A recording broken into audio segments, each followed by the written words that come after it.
cool. Well, it's summer. I know. I'm on vacation. Me too. Y'all ready? All right. Good evening. We'll call it 6 o'clock. Welcome, everybody. It's the Mount Vernon City Council meeting. We do have a quorum. Appreciate the full council being here this evening. Councilman Huddleston's going to lead us in our invocation. Thank you. Heavenly Father, thank you for this time that we come together. I think for this beautiful city that we have, and the volunteers that volunteer time, and the employees. And pray that tonight that we take into consideration the things that are going in the best interest of our town and of our community. Ask these things in your name we pray. Amen. Amen. Please join me for our pledges. I pledge allegiance to the flag of the United States of America and to the republic for which it stands, one nation, under God, indivisible, with liberty and justice for all. Honor the Texas flag. I pledge allegiance to thee, Texas, one state, under God, one and indivisible.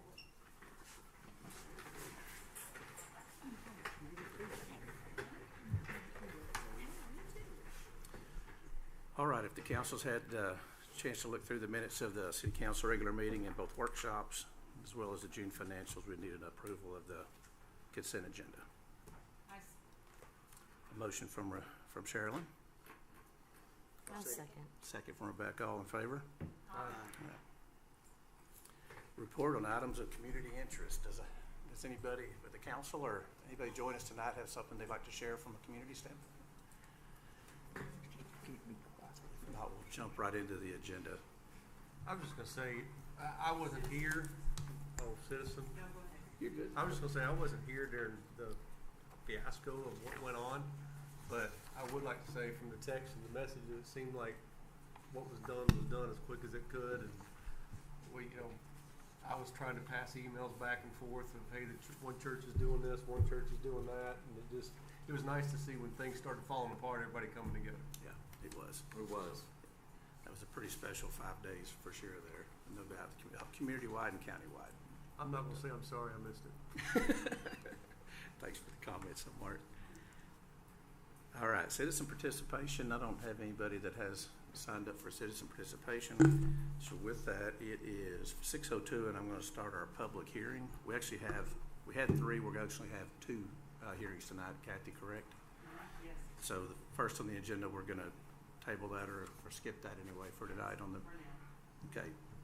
So the second was, purpose of the hearing is to hear evidence for or against a request to move Love's Travel Stop and Country Store to replat the property located at 215 East I-30 North, Mount Vernon, Texas, from 2 lots into 1 lot. Are you with Love's? Yes. Come on up if you like. We'll let you maybe share your name and where you're from and all that. Just the middle, Frank Ille, I-L-L-E, with Love's Travel Stops, 10601 North Pennsylvania, Oklahoma City, Oklahoma. I think you guys are aware of the project. We plan to tear down the store and rebuild it. The tire shop that you see there is the oldest model of tire shop we have, and now we do complete truck care and truck washes. We just started doing truck washes about a year and a half ago. So we're going to build a Speedco with a truck wash, expand the entire lot. So we've purchased about 34 acres from the Industrial Foundation in 2 different purchases here recently in the last couple of years. And so we want to replat those properties to make them all 1 lot. And then the zoning was different on different lots, so we want to, I guess that's not part of this, that's the next item on the agenda, but that's why I'm here, is to get it platted into 1 lot and get it zoned all the same, so we can do this project and get started on it finally. Okay. All right. So we'll move on to the second, right? Or the third, I should say. He just kind of spoke to it, Yeah. but you do need to read. So the third hearing, the purpose of this hearing is to hear evidence for or against request by Love's Travel Stop and Country Store to rezone the property located at 215 East I-30 North, Mount Vernon, Texas, from intensive industrial to local retail. And that's what we are, is local retail with the Loves Today, right? Yeah, okay. The So- store, and then the B property is still intensive investment, so they're trying to just make it all the same. Okay. I can close the hearing now. Yes. Yeah. Unless someone else wants to speak. I don't have anybody else. Thank you. Good. That's And good. Can I ask you questions? Do I sit down? Yeah, Okay. well, yes, they're gonna vote in a second, so you can sit. Okay, thank you. You bet. Okay, so it's 6:05 and we'll close the public hearing. We're skipping item 2, as I had stated earlier. Item 3, consider an act upon approval of ordinance 2023-27, a request made by Love's Travel Stop and Country Store to replat 2 properties into 1. So now we can, if the council has questions, or I think we've known this project's coming for some time, so. Does that include the Speak property? into your microphone. Does that include the property that is next door that already has the truck washing station? No, it includes that entire area except for that. The vacant lot. Vacant, okay. Do y'all own Longhorn Tire too, or is that separate too? That's separate. Yeah, so that and the Maybe truck there's- ones that you see is, Maybe there's 2 parcels. Yeah. so it's still private, separate from the Lowe's. That's gonna hurt. What's y'all's time frame? Look like, I think we'll start demolition next month. Okay. If this goes well tonight. sure. If, ask, Okay, I have a question. Is this property that's running on Holbrook and, the side street of Holbrook? okay. Yeah, that one. Where's the entrance way? Is it gonna cause more congested traffic along there? Cause I live right down Holbrook on the corner, or right across the street from the barracks. The truck and the car entrances will not change. The exit onto the frontage road will be improved. But our current entrances will not change. So we should not have any more traffic back up, unless it's as bad as it is. No, it should get better because we're gonna have a bigger lot, more area for the trucks to go, and it won't be so congested. So they shouldn't have to wait so long to getting around, is what I'm saying. Good questions, and thank you. That was a good question. Did y'all hear me? I'm sorry, I didn't go to my phone. No, we can hear you You're fine. good. You're good. You're They good. broadcast it now, and if you don't talk in the mic, they can't hear you. So that's why she's always telling us to talk in the mics. Oh, Yeah. my, You're okay. We record You're all just these, say fine. so. Did you have something there? No, I was just thinking, is that gonna, if the same entrance, right? So they're not, that is really a crowded avenue. I mean, y'all are busy and it's good. But I was just wondering how much traffic that would go, but if it's not gonna change the entry into it, and you say not, They won't. okay. Well, if it's further down, it'd be even worse, that's what I think, point was. Yeah, okay. We had one other question. Have you guys met with TxDOT yet regarding exit entry and all that approval off of the frontage road? Yes. Okay. And that's gone well. So we made the second purchase, part of the second purchase we made, this 3.5 acres or something. Right. Was to get us all the way to the frontage road, so we can move and widen that exit. Okay. You know what a disaster that is right now. We're also moving the diesel bays to the north. Okay. So instead of fueling and everybody immediately trying to bottleneck out of there, they'll have a lot more time and room to get out. Stage out. Okay. Good deal.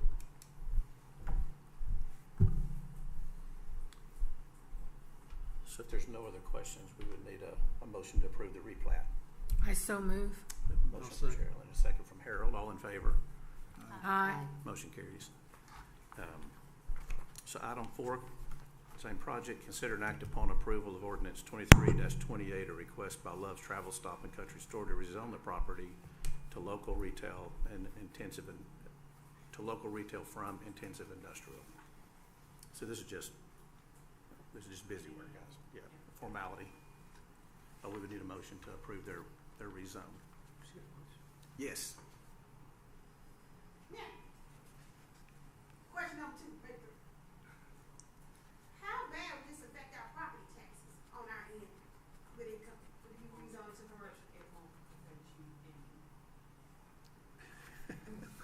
it's also my understanding that going to local retail from intensive industry is a lighter, More restrictive. yes, it's a lot more restrictive of what can go in there.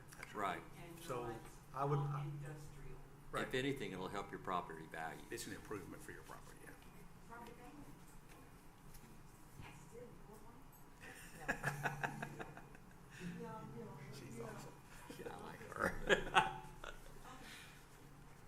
Okay. And all the rest of that property out there, we rezoned for, the industrial foundation, so everything else is local retail except the vacant land. So we'll have nothing that's intensive industrial left in that spot, in that Right. space. Okay. There's about 6 acres on the very southwest corner that the industrial foundation still owns. That But want- they already, and y'all already approved them to rezone to local retail. Right. Right. One other thing, just FYI, is that as you begin your work, please get with us because I think there's an abandoned sewer main out there in the middle of the property or abandoned water main that we need to take care of. Okay. Okay. Is this to the north of that truck wash? I believe that is. We're aware I of that. believe that. Isn't that where it is, Mike? It is. So we need to get that squared away with y'all. So we'll work with you. And gentleman at the back is our building inspector, so you'll be working with him pretty closely. Okay. And that, the general contractor and the construction guys will do that. I'm a real estate guy. I work You're with good. them, so. Thank you. Any other questions or comments?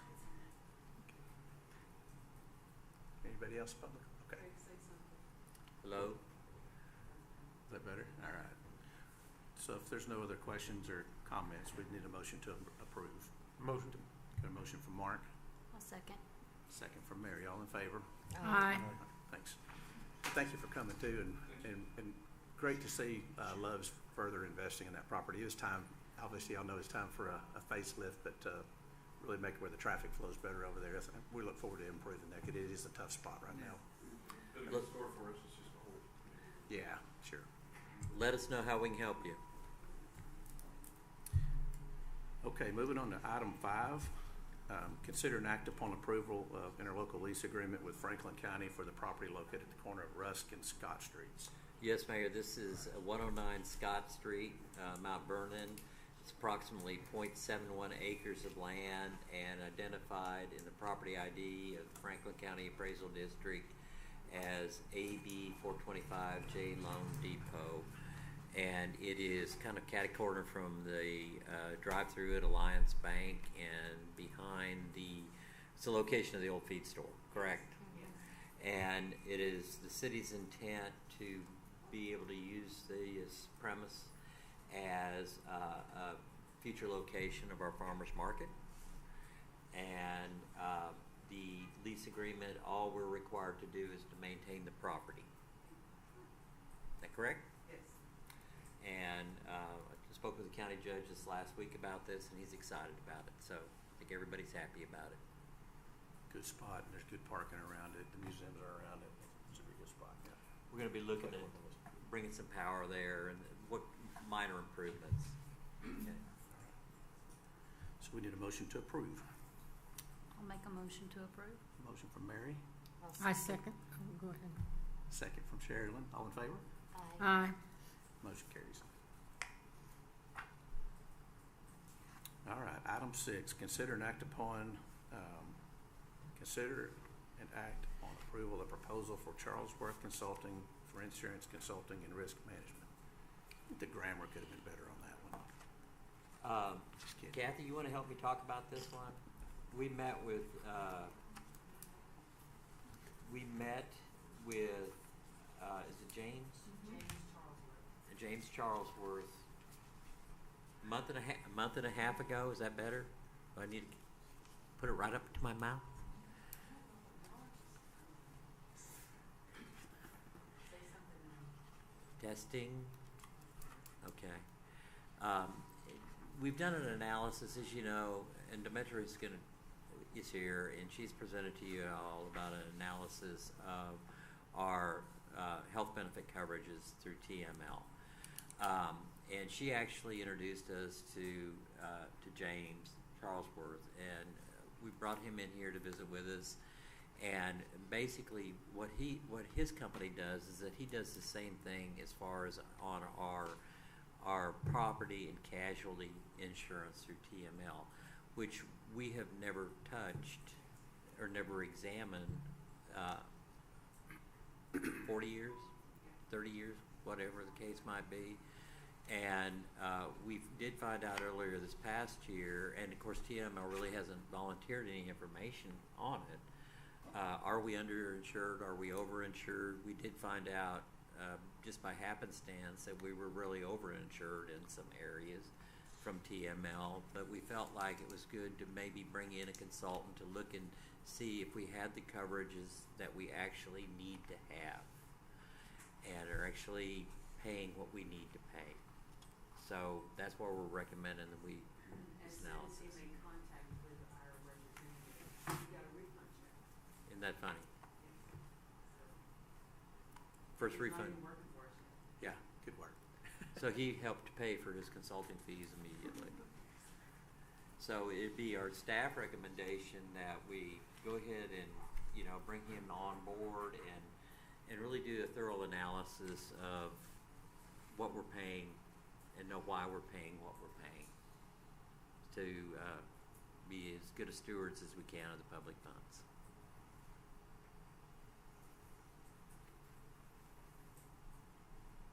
Any questions on that? I know we've talked about it in the past, and it's a matter of challenging the status quo, and just because we've done it one way in the past doesn't mean we're gonna do it like that in the future. I've said that too many times, but short time that I've served as mayor, there's just, so many things you take the easy path, right, because you did it before. Last time we did it last year, that's how we did it the last 5 years, the last 10 years, and my challenge for Craig was, like, hey, we need a fresh lens in every facet of how we run the city.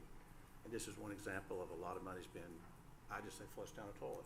And we haven't necessarily got the full bang for the buck for insurance policies for our staff in particular, which we're talking about here. So, TML, you would think it's a government entity and they're there to look out for your best interest and they'll be the lowest rate because that's who they are, and you're in a pool with all the other cities in the state.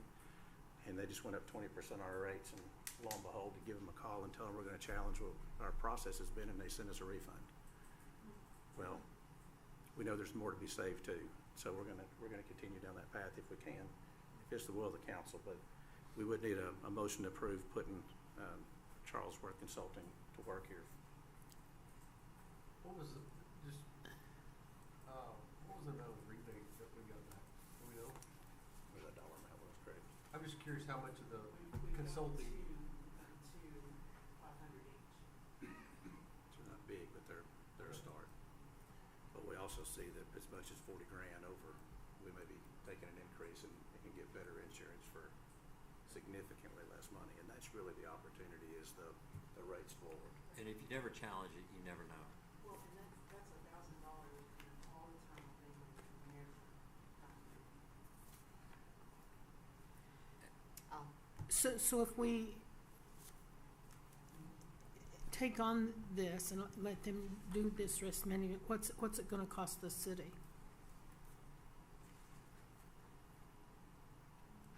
I mean, I have page 12 of their proposal, but it's kind of hard for me to understand what they're saying, because I see an hourly rate and I see two different per year rates, and I don't know which one we would be subject to.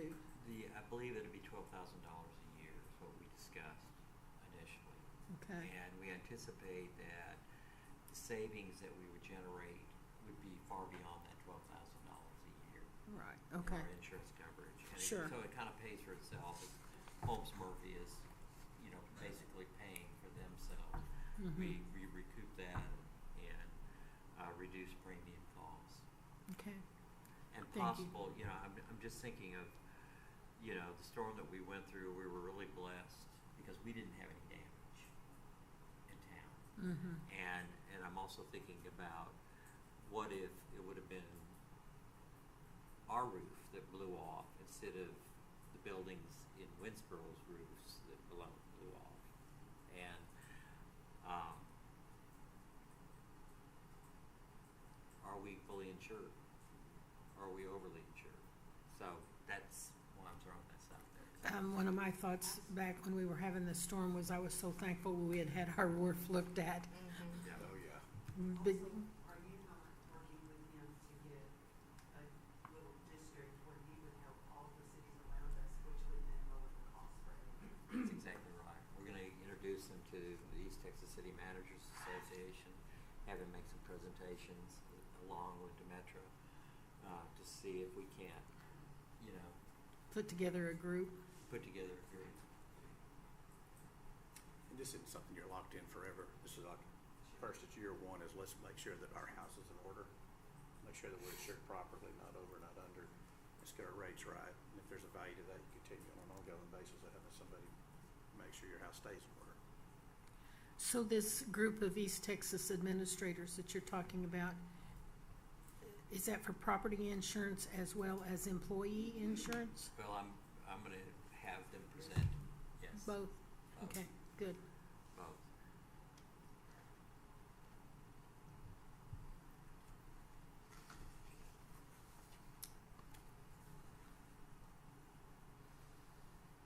And they're all small towns. I mean, we all have to work together. Mhm.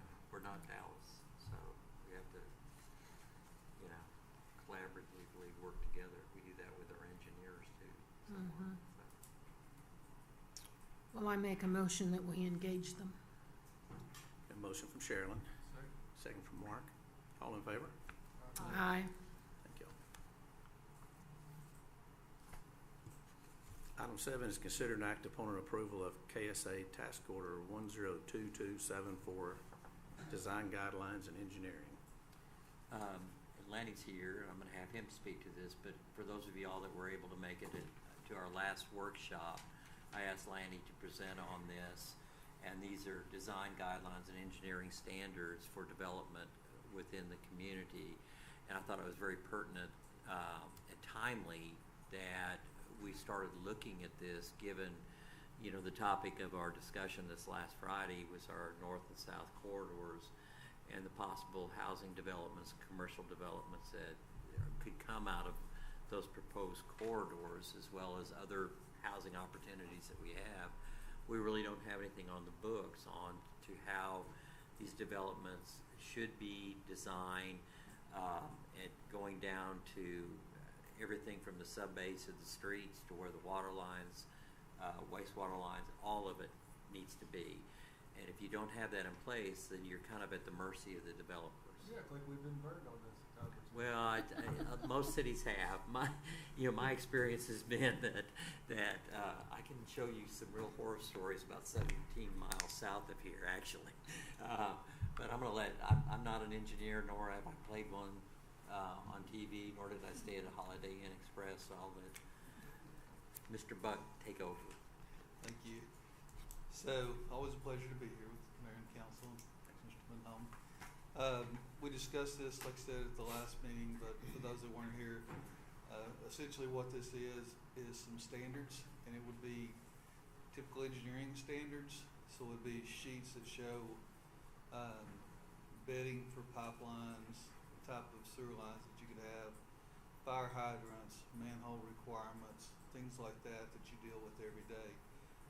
When I mentioned fire hydrants, a lot of towns want the same brand or same consistency, interchangeable parts, so you don't have, you know, one development that has these parts and one development has these parts. You kind of have a comprehensive and consistent way of doing that.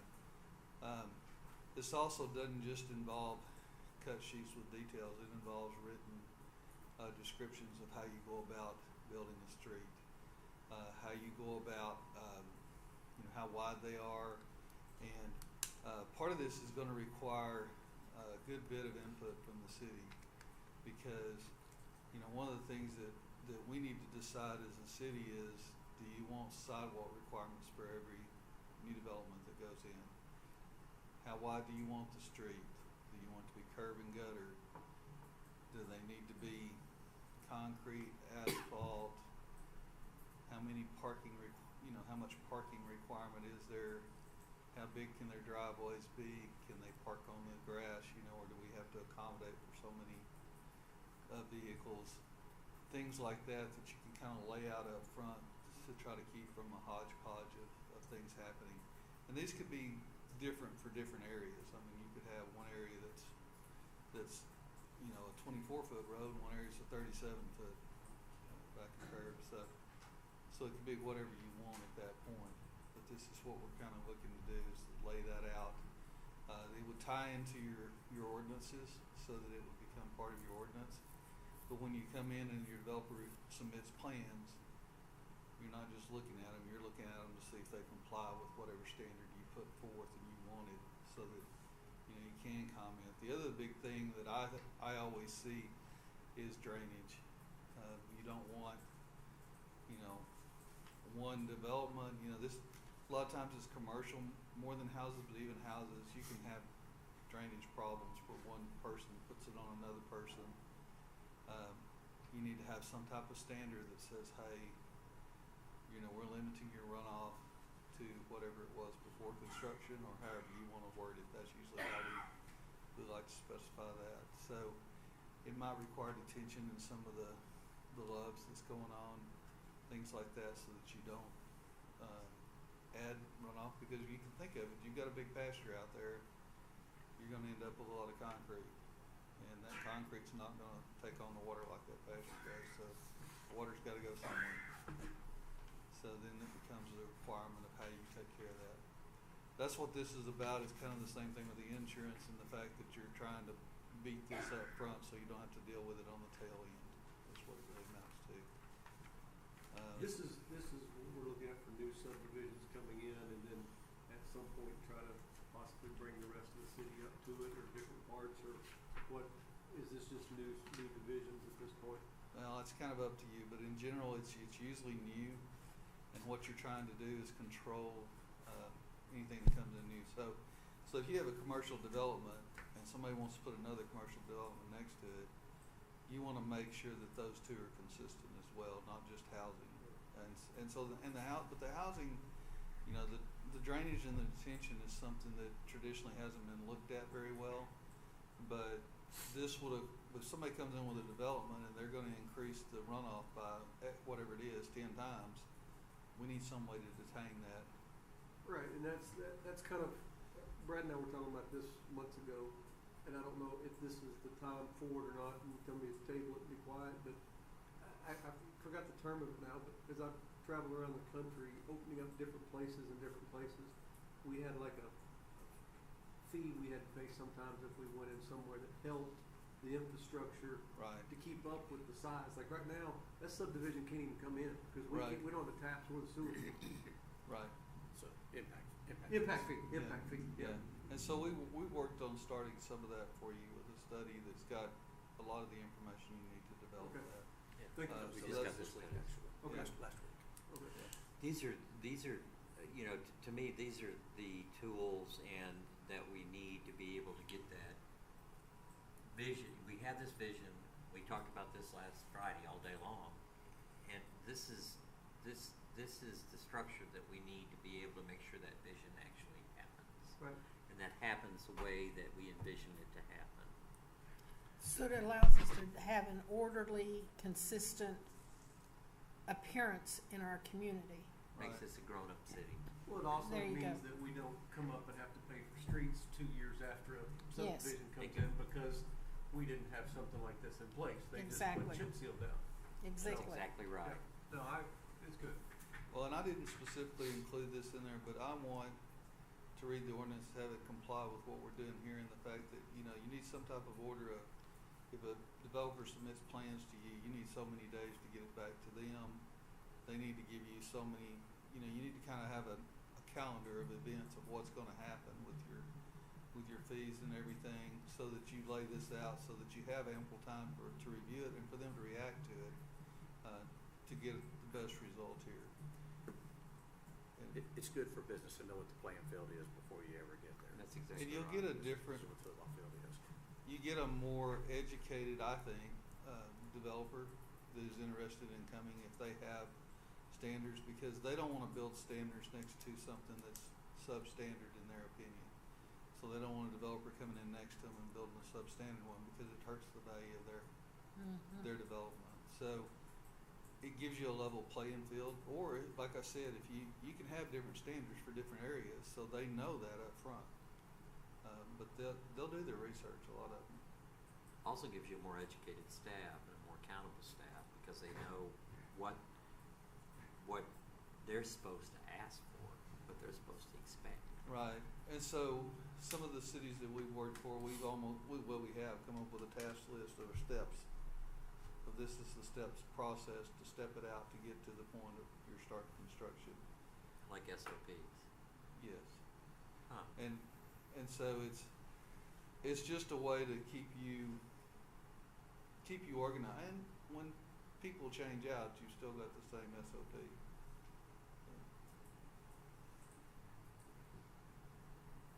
So are there any other questions or? I'll make a motion at this time. Got a motion from Mark, I'll second. second from Cheryl.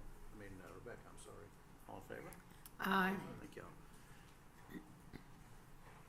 All right, item 8, consider and act upon approval of resolution 23-13 designating the Mount Vernon News as the official newspaper of the city of Mount Vernon.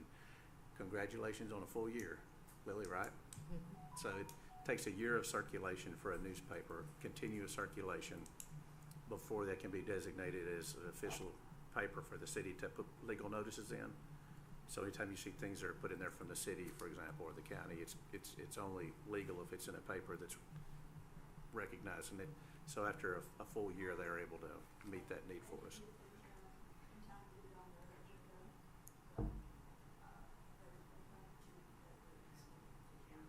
The county. So we need a motion to approve the Mount Vernon News as our official newspaper. I'll approve. Motion. Motion from Second. Rebecca, second from Mark. All in favor? Aye. Thank you, Lily. It's great to have y'all leading the charge for us here, yeah. All right, we're moving on to our discussion items. Craig, you want me to tee you up there? You can tee it up. The star of the show is here. The first thing that we're want to talk about tonight is employee insurance policy options, and this is Demetra Bell Runnels with Holmes Murphy. Y'all met her several weeks ago when she came down and did her preliminary presentation. She's got some good news to present to us tonight, and this is going to be the primary topic of our budget discussions tonight. It's good to be here. Welcome back. Good to see y'all again, for sure. Lots has happened since I was here the last time. I couldn't believe it. Within just a few weeks, I could not believe how quickly things can change, right? With the winds and the electricity, y'all being out day after day. I was looking at the Facebook page, like, oh my goodness, the airport, people can go there to cool down. And anyway, I'm glad to see that there wasn't extensive damage here. And I thought about y'all's roof too, because I was here that night that we saw the video and all that. I was like, oh my Lord, I wonder if that roof's still there. That's what I was thinking. I But thought we needed a new roof, didn't we? We do, and we got that in the budget. Because it's belonged to somebody else's. There's an executive summary in your packet that you might want to refer to. It's Demetra's piece. Yeah, if you can, Sure. that'd be great. Yeah, it was about the same time that the power was going out here. We received the city's medical insurance renewal from TML, which was a 20% increase. And that was, so TML, unlike, like any other pool, like any other co-op, like any other captive, like any other insurance company, their primary concern is truly to watch the pool. It's the pool, guard the pool as a whole. So that being said, they had significant claims the last few years, the pool. So sometimes it benefits being in a pool, right? If you're like one of the really, really sick ones in the pool, then it might benefit you to join the pool. But oftentimes what we see, the reason individual entities join pools is because they're told, and then there's a perception of, well, if we join this really big thing, we'll get better rates. But depends on how sick is everyone else in the pool, you know, right? Typically people join a pool when they get a really high renewal. They're like, well, I can join this pool, and it may help you first year, but then over time, you never get to go back. It's always a slight increase, a slight increase, a slight increase. So our starting point this year was at $700 and something per employee per month. Let me see here. It's just so shocking. Yep, $752.44 for the employee-only premium is health insurance. Oh no, this is just health. We'll focus primarily on the health. So, you know, when you have a starting point that's that high, it's like, oh my goodness, what do we do? The 20% increase would have taken you to $902.94 if you didn't do anything. And then the next year, you know, again. So that being said, and to just talk in a broader, you guys just kind of walk with me down this pathway I'm going as far as strategy. I was telling someone the other day, you know, an insurance product is, renewing an insurance product it's important, no doubt. But when you're looking at an employee benefit package for an employer, the product itself is just a tool that you use to help create what you're really trying to accomplish, which is what? You want to have really good employees, you want them to feel valued and appreciated, and you want them to stick around. Cost of employee turnover is very, very expensive, right? So you guys, and thinking about that also, I mean, I'm going to tell you, we're not going to renew at that. I've got great news for you. But also how we access healthcare today is changing. And there's always pushes and forces that, to your point, Mayor, what you said earlier, you know, the status quo typically only holds so long, and then there's market forces that cause change. One of the changes that happened during COVID was, you know, people who could get to their doctor many times were afraid to even go to the doctor because they weren't sure if they were sick or not, but they were afraid they might encounter someone sick in the waiting room, right? Mm-hmm. So actually many years ago, and I'll try to be very careful with your time here, but we started talking about alternative ways of accessing healthcare. And then the even broader conversation is, how could we essentially remove any barriers to care? I was reading an article the other day, it actually came out in December, and what prompted me to look this up was I had a phone call from an HR director in Midland. I have a public entity client out there, and she goes, Demetra, what can we do? She said, you know, my employees some of them are cutting their medication in half. Some of them we have one employee who needed a shoulder surgery in January, and the hospitals, so what are some of the market forces? Private equity has bought into many hospital systems in Texas. So where hospitals in Texas used to be much more patient-friendly and say, oh, we'll work with you to pay this out, especially in a rural community, that is really no longer the case. The private equity is insisting, like, no, you're going to pay your deductible up front. And, you know, so the poor person, let's say they're going to have a surgery, well, the surgeon's already said, you need to pay me your deductible. Well, they can't, they can't they can't float two deductibles. It's crazy what is happening in our health care system. So I would love to visit with any of y'all one-on-one about this. I want to be very cautious of your time. So what we did for the city was we kind of did a market check once we got that TML renewal in. That was a copay plan. Again, copay plans, no one really knows what anything costs, actually, because there's copays involved. It's nice, but what happens in the long term when you have copay plans is there's no consumerism to it at all.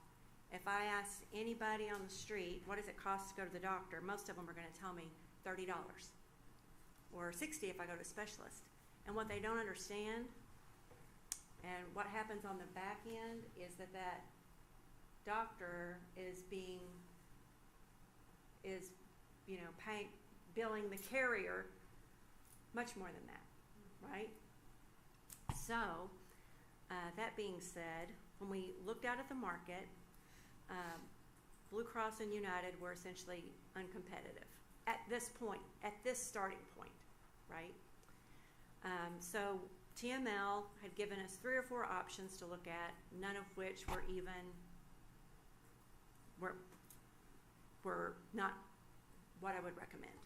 So we requested some very specific options for the city to consider.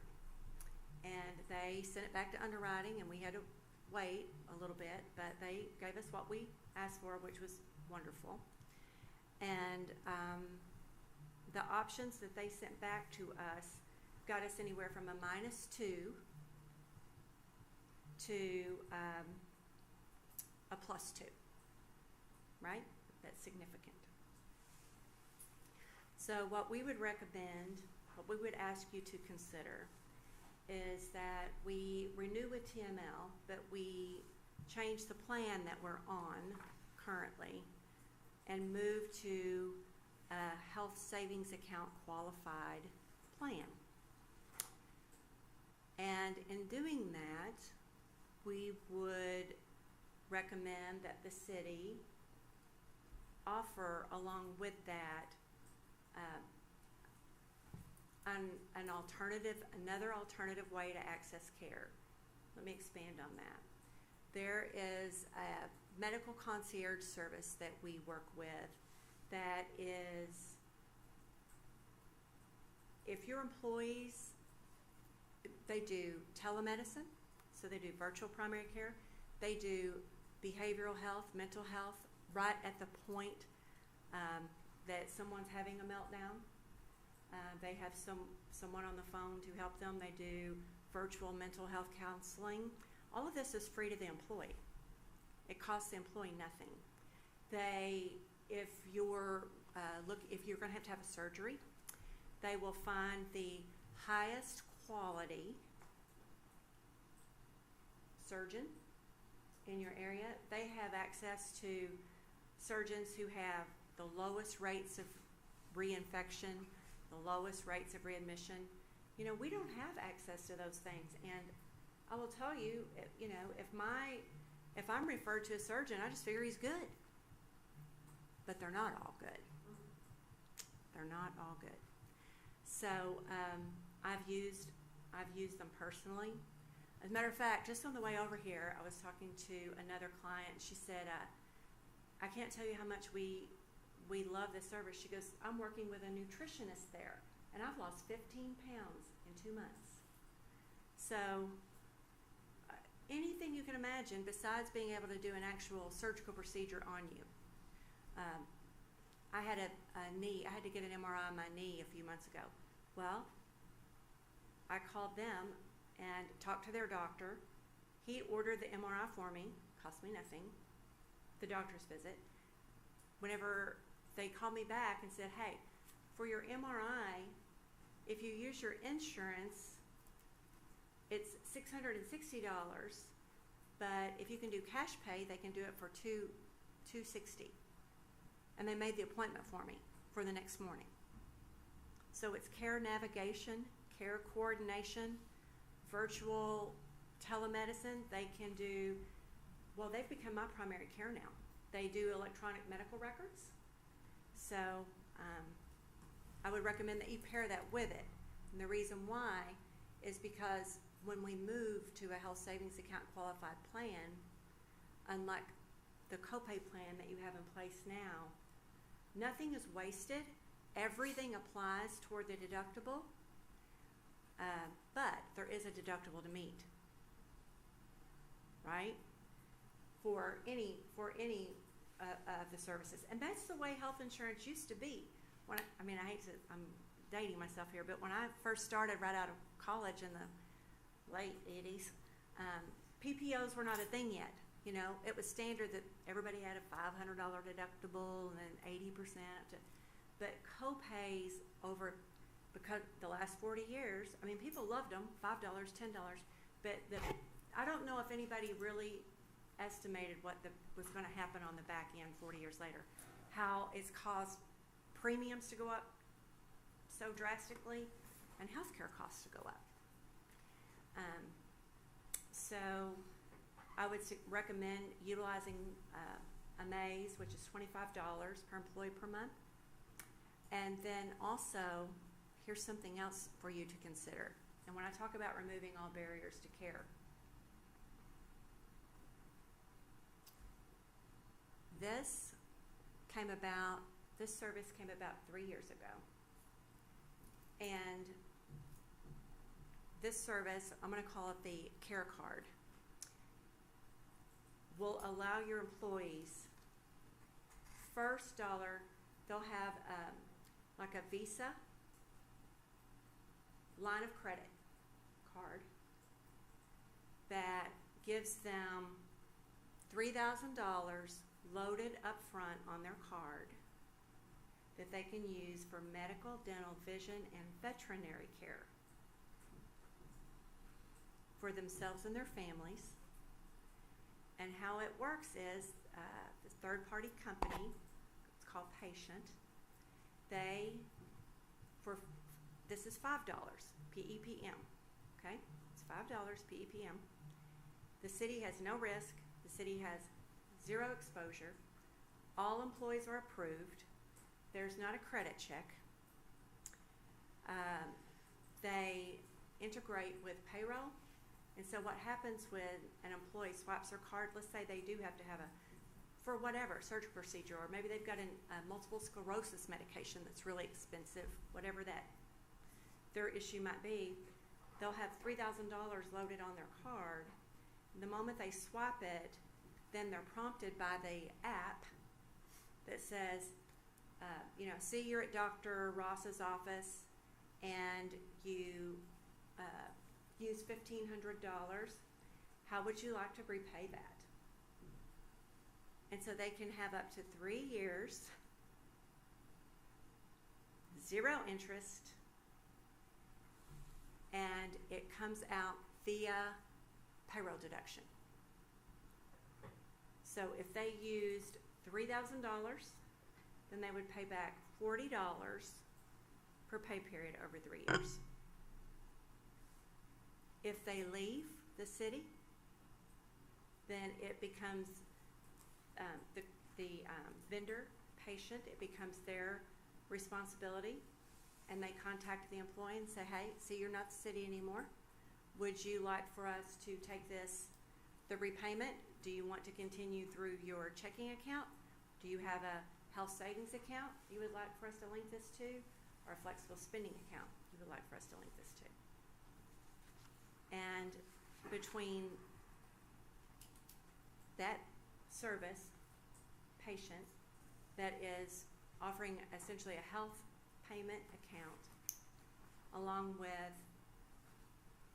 the standalone medical concierge, medical, dental, the Amaze vendor does anything you can imagine, then your employees have zero barriers to care. So if we did that, then the health savings account qualified plan gets us an annual increase of $4,942. Besides the 25 PEPM and the 5 for Patient. And that's with the high deductible insurance policy? Mm-hmm. Yes, it's a $3,000 100% plan. So currently, your employees have a $3,000 out-of-pocket maximum. This is the same thing in essence. It's a $3,000, 100% plan. Oh, also, another recommendation that I would make is that the city put a health reimbursement arrangement. Have y'all ever heard of a health reimbursement arrangement? No? Yeah, most people haven't. So this would be a city-owned plan, not employee-owned. Employee owns everything in their health savings accounts, right? An HRA is city-owned, it's city funds. And you would install that for this reason. Your employees, and this is if you want, but they could have a $1,600 deductible in effect, right? We're buying the three, but if the employees only are responsible for $1,600, we know, and the city would reimburse the back end of that deductible, $1,200, right? It may cost you $2,400. 100% of your people are not going to hit their deductible. You're going to have 2, maybe 3 that are going to hit their deductible. I've put this in every client that I have. What you're talking about, let's Yeah. paraphrase this, because I was talking to somebody in another city about something like this on vehicles, which I was going to talk to you about later anyways, is it's kind of roundabout self-insuring yourself It a is. little bit. So It is. It enables you to go, like next year, we could go to $6,000 deductible because we've got a pool sitting over here. And then the next year, Absolutely. we could go to $10,000 because we got this pool over here. Absolutely. And then your You're rates creating drop, reserves. Yes. And Okay. so the premium savings, see, how are employees affected? They're affected every single, and how's the city affected? You pay 100% of employee-only premium. Every single time there's a pay period, they're affected. All of your employees, all 20. But when you self-fund, that allows us, if we buy next year a $6,000 deductible, hypothetically, we could lower our premium $200 per person per And we have month. these designated That- funds set That's right. aside. I'm trying to get us back to. Because that's where you save money, is Yes. higher deductible. Yes. That's exactly right. But who can afford it, right? So we want to do We it have in to a plan way. for it. We have to plan for it. Yes, and this is like the first step. Yeah. So I have a question in that, in this,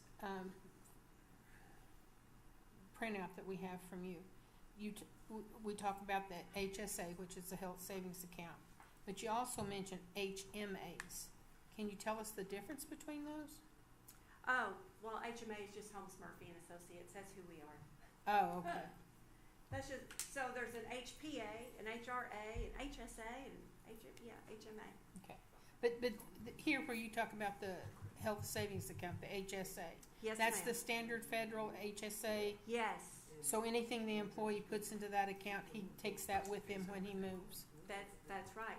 And the beautiful thing about them, they're not overly talked about, and I think there's a variety of reasons why they're not, but they are the only qualified retirement plan where the money goes in pre-tax and comes out with no tax, as long as it's used on qualified medical expenses. Or, I mean, if you want to buy a Lincoln Town Car after you're 65 with it, you're welcome to do that too. But empowering people to have control of their health care, I believe more than ever, is becoming more and more critically important. And insurance companies are becoming more and more stringent on what they authorize, why you have to wait while they authorize it. Even like MRIs. My husband was just, he had a neck surgery 5 years ago, and he started having numbness and tingling in his fingers the last few weeks.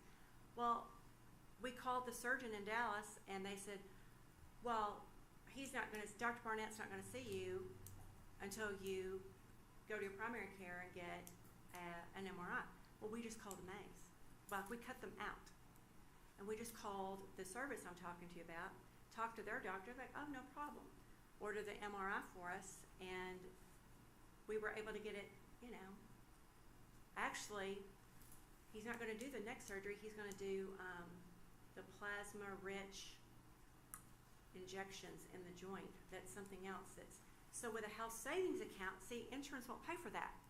But with what you have in your health savings account, you can get the care that you need and want and not have to wait. Now, through this process, when we lay this out for the employees, are y'all still here to answer their questions when it gets rolled out? It's already scheduled. Okay. We'll be here for the entire day. And we'll walk them through. And my experience has been, and I've done this, Glendale and Winsboro, and they do a great job, much better than we could even possibly do. And it's also been my experience that everything that we've laid out, like on the HSAs, they love it.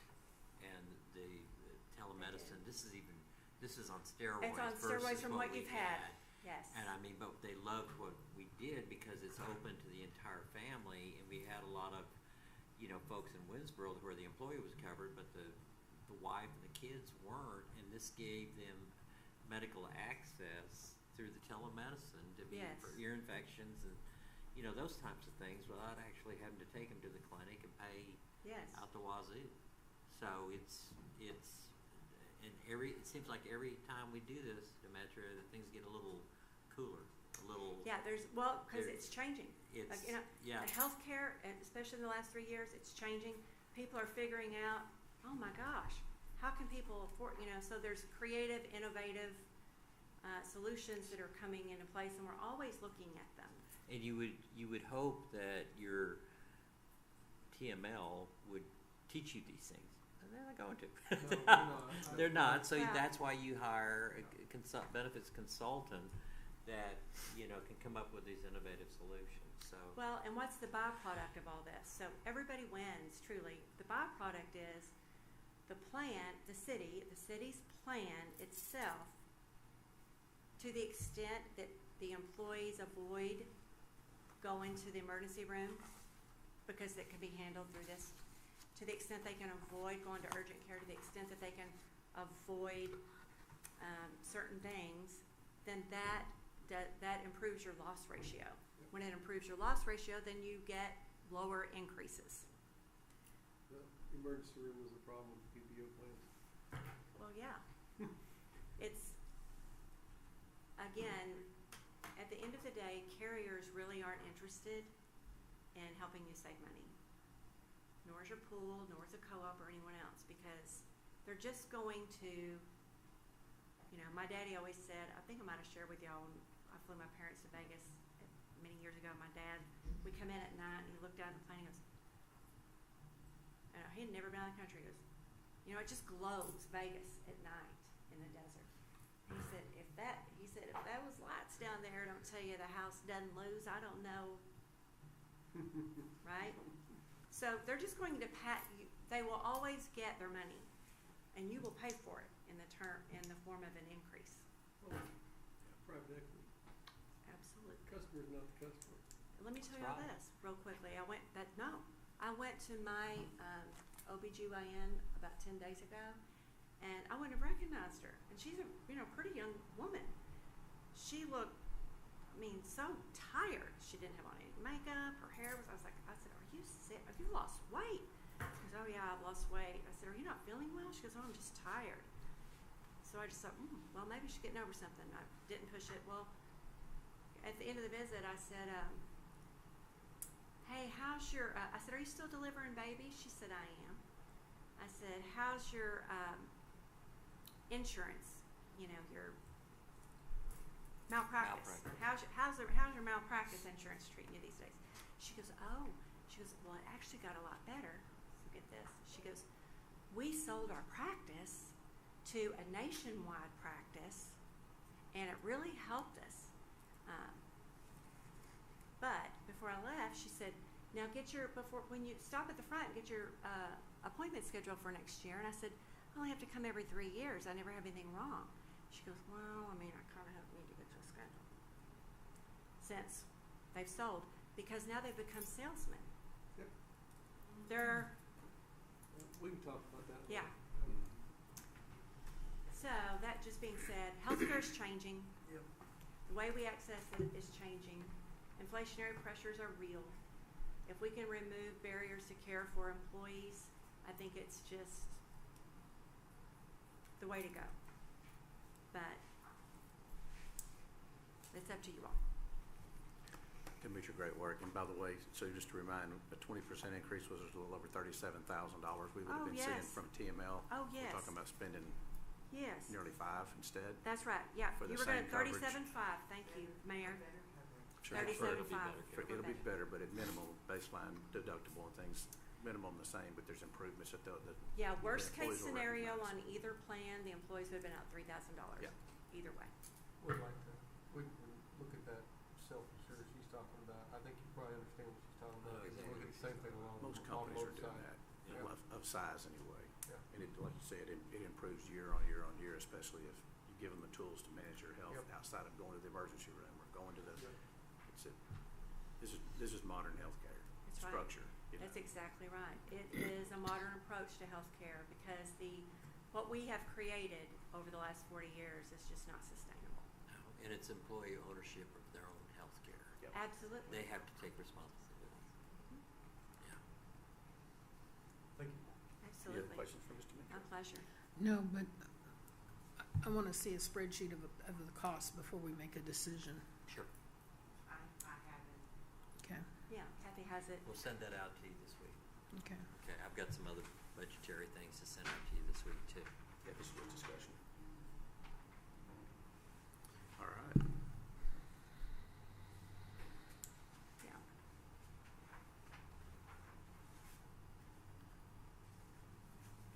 Current annual medical spend is $187,448, and I know she's going to give you the spread, but I don't know if you're like me. Sometimes when you see all the numbers, I'm happy for you to look at it, but you're currently 187,448. You were going to 224,940. Okay, so the 1.8 whatever Yes, is ma'am. what the new premium will be for each employee No, ma'am. The new annual cost.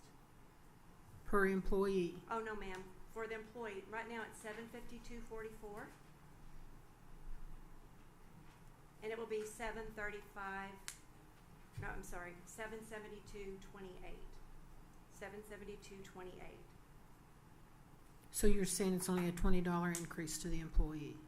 Well, it's the city. The city pays 100% of the employee. Oh, okay, Yeah, right, I'm sorry, It's the yes, city's cost. yes.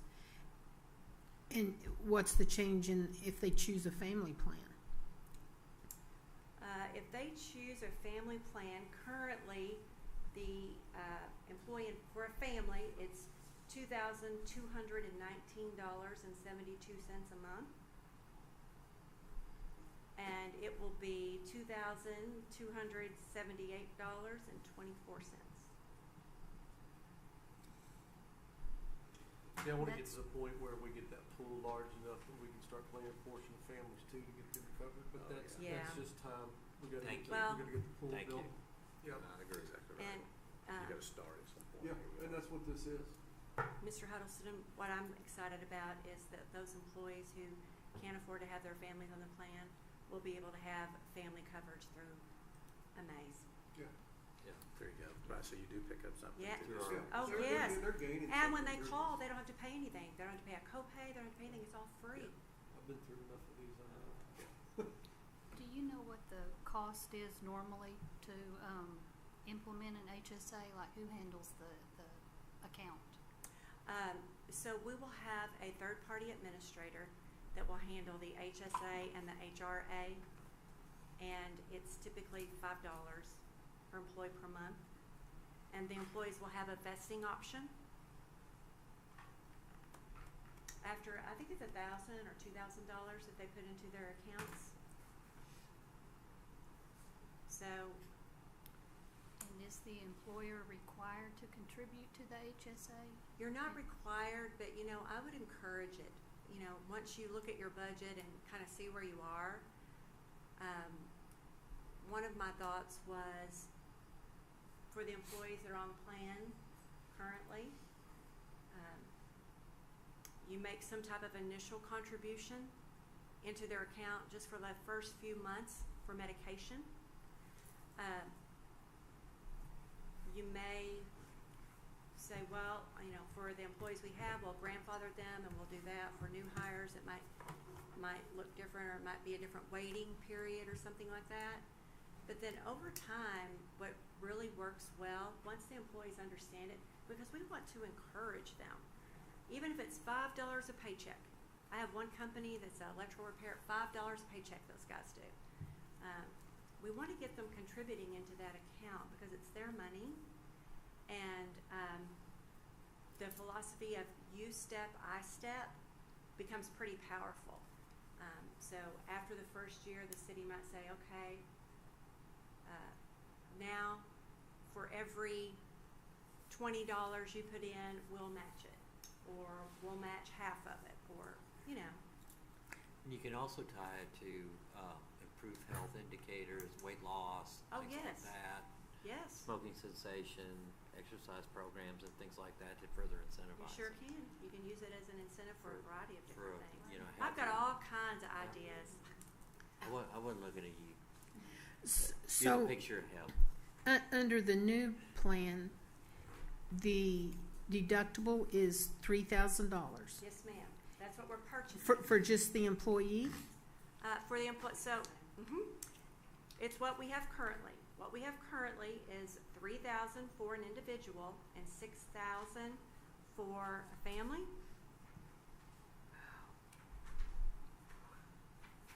That will remain the same, with the exception of the city will now have a health reimbursement arrangement on top of that, where you can back in, right? So in effect, the employees, we can set that employee deductible level at really at whatever we want.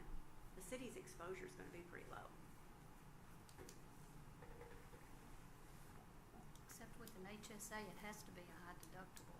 That's right. Yes. So if we wanna keep that, if we want to keep the plan HSA qualified, then the employee would be responsible for $1,600. But there's also different ways to back into that too. Once that pool's there, you could say, okay, we're gonna contribute $500 to your SSA on an annual Right. basis, or $1,000 to your HSA on an annual basis. There's a lot you can do, but like I think we keep saying, this gets it started with the new healthcare or whatever you wanna call it. Yes, and I can, you know, I'm taking way longer than what I thought, but let me tell you, the next time I come, I will have so much detail for you. We can look at it all, and I'm happy to talk to you, tomorrow, if you wanna call me. I can talk you through everything. I mean, I'm super excited about it, cause it's really a different way of thinking, where everybody benefits. The city's gonna benefit, cause it's gonna impact your loss ratios. The employee's gonna benefit because their out-of-pocket cost overall is going to go down. And they're going to have access to care that they've never had before, that they won't have to pay for.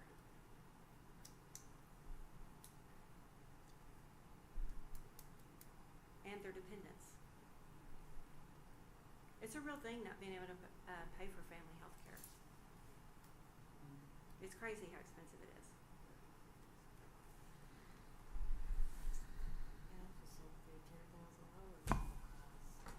Who can do this? You know, the average person cannot do these things. Yes. People have to go get loans. That's what I'm saying with the vendor patient where they can do the line of credit.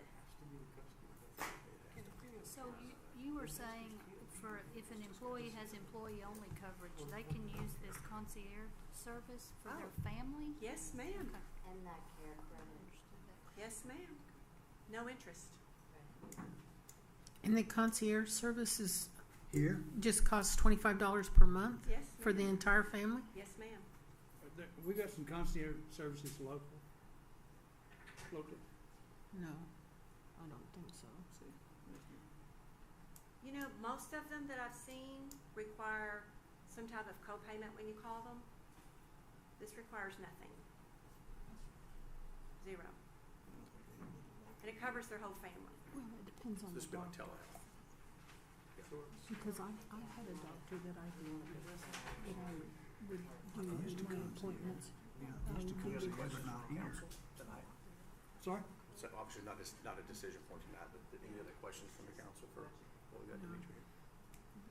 But I had a doctor that I would. Absolutely, my pleasure. Yeah. Y'all happy to take any calls or anything. Y'all just reach out to me. We'll get your contact Happy information to out talk, there too. happy to talk to any of y'all. Thanks, Thank Dimitri. you. Appreciate it. Thanks. Safe travels. I mean, you educated me, that's what I want. The only other thing on budget is I'm gonna tell you is that you all will get your first detailed analysis of the fire department, the water department this week in the update. Okay? How's this, the sewer line project coming? It looks like they're pretty close over on Gates and so they're pretty close. They're in the last bit. Right. It looks like they would be. And we're meeting this week with the engineers on the Carthel and Arrington. Okay. Got the plans ready to go. Will they come in behind on the sewer project over here and fix those streets pretty quick? Is there a street crew coming behind that pretty quick? Rutherford? Yeah, there's just a lot of rock in that road. They will fix it after they. Yeah. I've had a few calls on that one. I'm like, I think we're close. 'Cause I know that was a tedious project back in those backyards and going underneath the garage. Even after they got to Rutherford, it was worse than they anticipated. Yeah, I know it was quite a project, but it Big looked like they were project. close. Yeah. And water tower should be filled maybe this week. Maybe. Looks great. Sure. Yeah.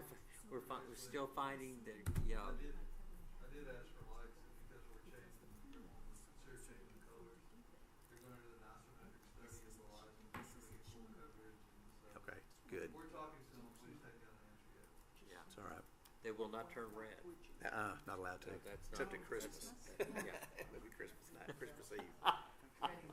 Well, that tower, for the public that's visiting tonight, the tower that we're reconditioning was around 18 years behind on its, it's something that a can had been kicked down the road and neglected, and so we've been inside and out of that tank. They've sandblasted, they've done a lot of metal repair. It was something that, you know, if you lose that tower because you really got past the point of rehabbing it, you spend, what, $1.5 million on the tower, so I don't know, a lot, but anyway, that's a project that's been ignored for over 18 years. We finally said we can't risk the water system not having that tower in place, so It we're was got a close. pretty logo on it. Logos look great, don't they? Go Tigers, that's right. All right, well, if we do have anything else tonight? I don't have anything, Mayor. If we don't, I'll adjourn the meeting this evening, or ask for a motion to adjourn. Motion. Everybody good? Got a motion from Mark? Second. All in favor? Aye. All right, thank y'all.